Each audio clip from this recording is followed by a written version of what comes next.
আসসালামু আলাইকুম। প্রিয় সুধী, আজকের আলোচনায় আমরা এমন একজন নবী আলাইহিস সালাম সম্পর্কে জানব যার শক্তি ও সামর্থ্যের ব্যাপারে ইতিপূর্বে হয়তো বা আপনার তেমন কিছুই জানা হয়নি। তাই অনুরোধ করব পুরো আলোচনাটি না টেনে শুরু থেকে শেষ পর্যন্ত মনোযোগ সহকারে শোনার জন্য। তো চলুন শুরু করা যাক। হজরত জার্জিস আলাইহিস সাল্লামের বেশ কিছুদিন পর আল্লাহ পাক হজরত শামুন আলাইহিস সাল্লামকে নবুয়ত প্রদান করেন। তার ব্যক্তিগত গুণাগুণ সম্পর্কে বর্ণিত রয়েছে যে তিনি অত্যন্ত আল্লাহভীরু ছিলেন। তার দেহে আল্লাহ পাক অভূতপূর্ব শক্তি দান করেছিলেন। তৎকালের লোকজন তার বিস্ময়কর দৈহিক শক্তি দেখে হয়রান পেরেশান হয়ে যেত। তাছাড়া তার জন্য একটি বৈশিষ্ট্য ছিল এই যে তার সারা শরীরে মাথার চুলের মতো লম্বা লম্বা পশম ছিল। তা ছিল এক দৃষ্টান্তহীন ঘটনা। হজরত শামুন আলাইহিস সাল্লামের সময় আমুজিয়া নামক রাজ্যে ফুতা নামক এক প্রবল পরাক্রান্ত বাদশাহ রাজত্ব করত। ওই রাজ্যটি রুম সাগরের তীরে অবস্থিত। বাদশাহ ফুতা ছিল যেমন জালিম তেমনি আল্লাহ পাকের ঘোর বিরোধী। আল্লাহ পাককে ছেড়ে সে দেবদেবীর পূজা করত, যার ফলে হজরত শামুন আলাইহিস সাল্লামের সাথে তার সংঘাত শুরু হলো। হজরত শামুন আলাইহিস সাল্লাম বহু চেষ্টা করেও তাকে সৎপথে আনতে পারলেন না। বাদশাহ ফুতা একদিকে যেমন প্রবল প্রতাপশালী ছিল, অন্যদিকে সে আবার যথেষ্ট বিলাসী ও শৌখিনও ছিল। সে মুক্তবায়ু সেবন কেন্দ্র এবং স্বাস্থ্য নিবাস হিসাবে রুম সাগরের তীরে একটি বিরাট প্রাসাদ তৈরি করেছিল। প্রতি বছর একাধারে 4 মাস বাদশাহ ওই স্বাস্থ্য নিবাসে অবস্থান করত। এই সময় সে সেখানে এক বিরাট মল্লযুদ্ধ প্রতিযোগিতার অনুষ্ঠান করাত। একাধারে 4 মাস ধরে এই প্রতিযোগিতা অনুষ্ঠান হতো। অনুষ্ঠানে বাদশার সৈন্যবাহিনীর হাজার হাজার মল্লবীর সমবেত থাকত। আল্লাহর নবী হজরত শামুন আলাইহিস সাল্লাম বাদশাহ ফুতার আয়োজিত এক মল্লযুদ্ধ প্রতিযোগিতায় অংশগ্রহণ করে 4 মাস তাতে লিপ্ত ছিলেন। এই প্রতিযোগিতায় তিনি একসাথে বাদশার প্রায় 6000 মল্লবীরের মোকাবেলা করে অনায়াসে তাদের সঙ্গে জয়যুক্ত হতেন। বাদশার বহু সৈন্য মল্লযুদ্ধেই হজরত শামুন আলাইহিস সাল্লাম কর্তৃক জাহান্নামে প্রেরিত হয়েছে। একাধারে 4 মাস এভাবে যুদ্ধ কাটিয়ে সগৌরবে হজরত শামুন আলাইহিস সাল্লাম নিজের গৃহে প্রত্যাবর্তন করতেন। অতঃপর স্বীয় প্রতিপালকের ইবাদতে লিপ্ত হয়ে একাধারে 4 মাস গভীরভাবে নিমগ্ন থাকতেন। এইভাবে 4 মাস একান্ত নির্জনে একনিষ্ঠ ইবাদত সাধনার পরে একাধারে 4 মাস জনসাধারণকে হেদায়েত করার কাজে আত্মনিয়োগ করতেন। বাদশাকে খাঁটি ধর্মে আসার আহ্বান করায় বাদশাহ হজরত শামুন আলাইহিস সাল্লামের প্রতি বিরক্ত ও ক্রোধে অধীর হয়ে নবী শামুন আলাইহিস সাল্লামকে ধ্বংস করে ফেলতে বদ্ধপরিকর হল। কিন্তু হজরত শামুন আলাইহিস সাল্লামের শক্তির অবস্থা দেখে তার বিরুদ্ধে যুদ্ধ করে জয়লাভের আশা একেবারেই বৃথা। তাই বাদশাহ হজরত শামুন আলাইহিস সাল্লামকে কূটকৌশলে হত্যা করার ষড়যন্ত্র করল। বাদশার পরিষদবর্গ বাদশাকে পরামর্শ দিল যে হজরত শামুন আলাইহিস সাল্লামকে প্রকাশ্যে আক্রমণ করে কাবু করা যাবে না, বরং তাতে উল্টা তাদের ক্ষতি হবে। অতএব অতি গোপনে খুব কৌশলে তার নিজস্ব কোনো কেশ দ্বারাই তাকে হত্যা করতে হবে। বাদশাহ তাদের এই প্রস্তাব সমর্থন করে বলল, তোমাদের এই প্রস্তাবটি একান্ত সঠিক ও যথার্থ। তোমরা এই ধরনের একটি কৌশল খুঁজে বের করো। শামুনকে শেষ করতে না পারলে সে আমাদের ধর্মের অস্তিত্বই শেষ করে দিবে। বাদশার নির্দেশে তার পরিষদগণ এক বিচক্ষণ কুটনি রমণীকে খুঁজে বের করল। কুটনি বুড়ির সাথে তারা খুব গোপনে নিজেদের উদ্দেশ্য সম্পর্কে আলাপ আলোচনা করল এবং কার্যোদ্ধার করা সম্ভব হলে তাকে মূল্যবান উপটকন দেওয়ার লোভ দেখালো। অতঃপর তারা ওই বুড়িকে বাদশার নিকট হাজির করল। বাদশাহ বুড়িকে বলল, তুমি কিভাবে কি করবে আমাকে একটু শোনালে খুব খুশি হতাম। বুড়ি বলল, দেখুন জাহাপনা, এই কাজটি তো খুবই নগণ্য। এটা অপেক্ষা অনেক গুরুতর কাজ জীবনে অনেক করেছি, সুতরাং এই ব্যাপারে আপনি নিশ্চিন্ত থাকুন। কিভাবে কি করব তা শুনে আপনি কি করবেন, কাজ আগে সমাধা করি। রমণীর কথা শুনে বাদশাহ বলল, কাজ সমাধা করাই আমার প্রধান উদ্দেশ্য। তা সমাধা করার পন্থা আমার জানা দরকার নেই। তুমি যে কোনোভাবে কাজ সমাধা করতে পারো তাই করো, তবে জেনে রাখো এই কাজটি সমাধা করতে পারলে আমি তোমাকে এমন এক মূল্যবান পুরস্কার প্রদান করব যা তোমার কল্পনার বাইরে। কুটনি রমণী বলল, আপনার অভিরুচি জাহাপনা। এই কথা বলে কুটনি রমণী বাদশার দরবার হতে বিদায় নিল। উক্ত রমণী হজরত শামুন আলাইহিস সাল্লামের স্ত্রীর মাধ্যমে কার্যোদ্ধার করতে মনস্থ করল এবং এটাই সহজ পথ হিসাবে সে বেছে নিল। এই পথে কি করতে হবে তা ছিল তার নখতপর্ণে। হজরত শামুন আলাইহিস সাল্লামের স্ত্রী ছিলেন একজন পুণ্যবতী মহিলা, তাই তার এই সরলতার সুযোগই গ্রহণ করল উল্লেখিত কুটনি রমণী। একদা সে হজরত শামুন আলাইহিস সাল্লামের বাড়ির ভেতর প্রবেশ করে তার স্ত্রীর সঙ্গে সাক্ষাৎ করল। নবী পত্নী তাকে কোনোদিনই দেখেননি, তাই জিজ্ঞেস করলেন, হে অপরিচিতা রমণী, কে আপনি? আমি কোনোদিন আপনাকে দেখেছি বলে মনে পড়ে না। আপনার পরিচয় কি, আর এখানেই বা এসেছেন কি মনে করে? বৃদ্ধা রমণী চতুরতার সাথে বলল, মা, আমাকে তুমি চিনবে কিভাবে? আমি কি কোনোদিন তোমার নিকট আসতে পেরেছি? তোমার মা ছিলেন আমার বড় বোনের মতো। তিনি আমাকে খুব স্নেহ করতেন। আমার দিন কাটত শুধু তারই নিকট। আমার বাড়ি তোমার পিত্রালয়ের কাছেই। তোমার মায়ের স্নেহ আমি কোনোদিনই ভুলতে পারবো না। এত ভালো মহিলা আর কখনো দেখিনি। তোমাকে দেখেছি সেই ছোটবেলায়, যখন বড় হয়েছ তখন হতেই আমি বার্ধক্যজনিত কারণে আর আসতে পারিনি।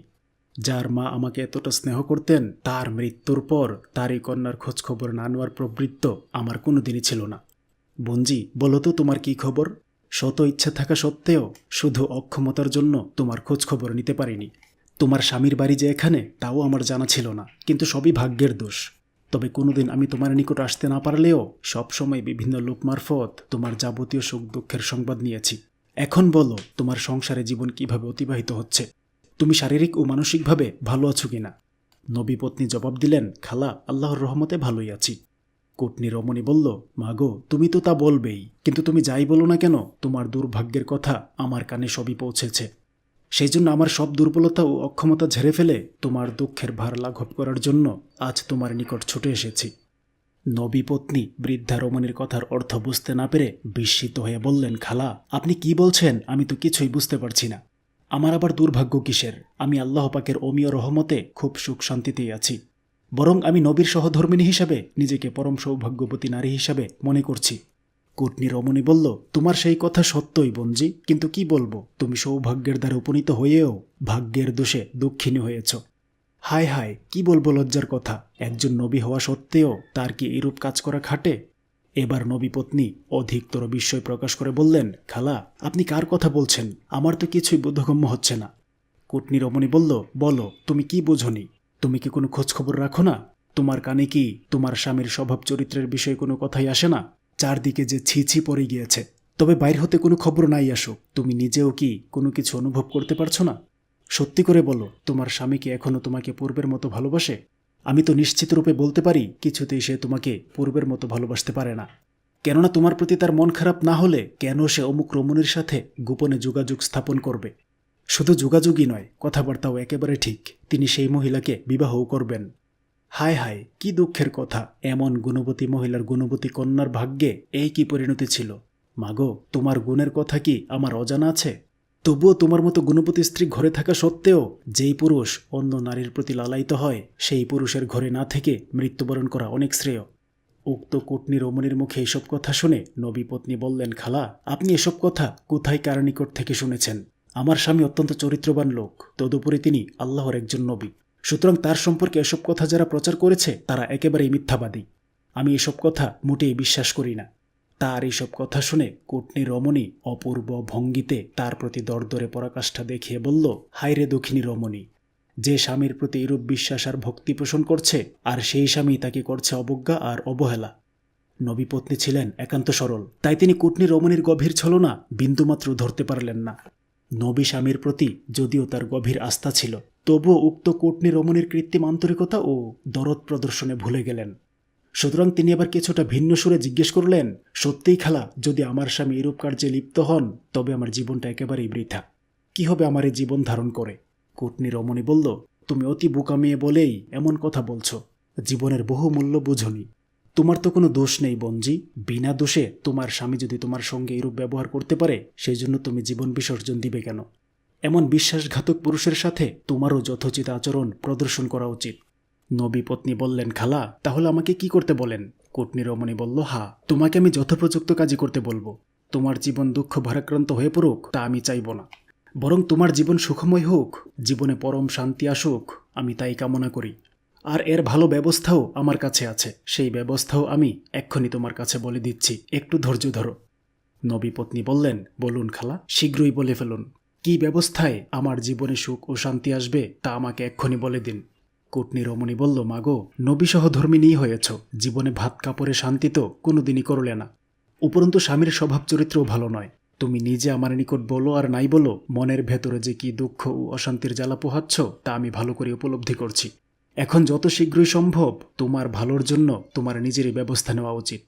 আর সেই ব্যবস্থা হিসাবেই আজ রাতে যখন তোমার স্বামী গভীর ঘুমে অচেতন হবে, তখন তুমি তার হাত পা রশি দিয়ে শক্ত করে বেঁধে ফেলবে এবং বাদশার দরবারে খবর দিবে। বাদশার লোকজন এসে এই অবস্থায় তাকে নিয়ে যাবে, আর বাদশা তোমার এই কাজের জন্য তোমাকে নিজের বেগম রূপে বরণ করে নেবেন। এখন তুমি চিন্তা করে দেখো তুমি এই কাজ করতে পারবে কিনা। যদি পারো তবে তুমি বাকি জীবন বাদশার রানী রূপে পরম সুখে কাটাতে পারবে। বঞ্জি, আমি তো বুঝি তোমার জন্য এই ব্যবস্থা এখনই গ্রহণ করা উচিত। তোমার ওই অসৎ স্বামীকে ধরে থেকে কোনো লাভ নেই। ভবিষ্যৎ যেমন অন্ধকার তেমনি বিপজ্জনকও বটে। কুটনি রমণী কথা দ্বারা নবী পত্নীর মন পূর্বেই দুর্বল করে নিয়েছিল। তিনি তার কথায় প্ররোচিত হয়ে কুটনি রমণীকে নিজের পরম শুভাকাঙ্ক্ষী ভাবল। সুতরাং তিনি বললেন, হা খালা, আমি আপনার কথা মতো কাজ করতে পারবো। ওই দিন রাতেই হজরতে শামুন আলাইসাল্লাম নিদ্রা বিভূত হয়ে পড়লে তার স্ত্রী একটি শক্ত রশি দিয়ে তার হাত পা শক্ত করে বেঁধে ফেললেন। কিছুক্ষণ পরেই তার নিদ্রা ভঙ্গ হলে তিনি নড়াচড়া দিয়ে উঠলেন, আর তার নড়াচড়াতে রশি ছিঁড়ে খণ্ড খণ্ড হয়ে গেল। অতঃপর চক্ষু খুলে স্ত্রীর দিকে তাকিয়ে তিনি জিজ্ঞাসা করলেন, ঘুমের মধ্যে আমাকে এভাবে বেঁধেছিল কে বলতে পারো? তার স্ত্রী বললেন, আমি আপনাকে এভাবে বেঁধেছিলাম। হজরত শামুন আলাইসাল্লাম জিজ্ঞাসা করলেন, কেন?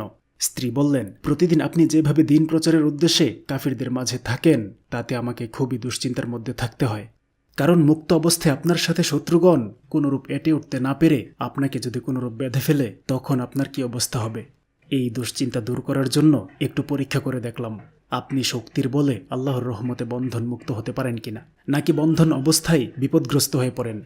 হজরত শামুন আলাইসাল্লাম তার স্ত্রীকে বললেন, এই ব্যাপারে তুমি একটু চিন্তা করিও না। কাফিররা আমাকে যত শক্ত রশি দিয়ে বাঁধুক না কেন, আমি আল্লাহ পাকের অসীম অনুগ্রহে তা ছিন্ন ভিন্ন করে মুক্ত হতে পারব। পরদিন অবস্থা জানার উদ্দেশ্যে ওই বৃদ্ধা রমণী আবার নবী শামুন আলাইসাল্লামের বাড়ির ভিতরে এসে হাজির হল এবং নবী পত্নীর নিকট সমস্ত ঘটনা শুনে বলল, বলো কি বোনজি? অবশ্য এরকম একটা সন্দেহের মধ্যে আমি নিজেও ছিলাম, যেহেতু আগে থেকেই জানতাম যে লোকটির সঙ্গে কেউ কখনো মল্লযুদ্ধে জয়লাভ করতে পারিনি। সে সন্দেহের বশে আজ আমি একটি শক্ত লৌহ শিকল নিয়ে এসেছি। পুনরায় ঘুমের মধ্যে তাকে যদি এই শিকল দ্বারা বেঁধে ফেলতে পারো তাহলে অবশ্যই তোমার কার্য সিদ্ধ হবে। তোমার স্বামী যত শক্তিধরী হোক না কেন, এই লোহার শিকল ছিন্ন করা তার পক্ষে সম্ভব হবে না। নবী পত্নী আজও ঠিক গত রাতের মতো স্বামীকে তার ঘুমের ঘোরে লৌহ শিকল দ্বারা মজবুত করে বেঁধে ফেললেন। নিদ্রা ভঙ্গ হবার পর হজরত শামুন আলাইসাল্লাম দেখলেন যে তার হাত পা এবং সর্বাঙ্গ লৌহ শিকলে বাঁধা।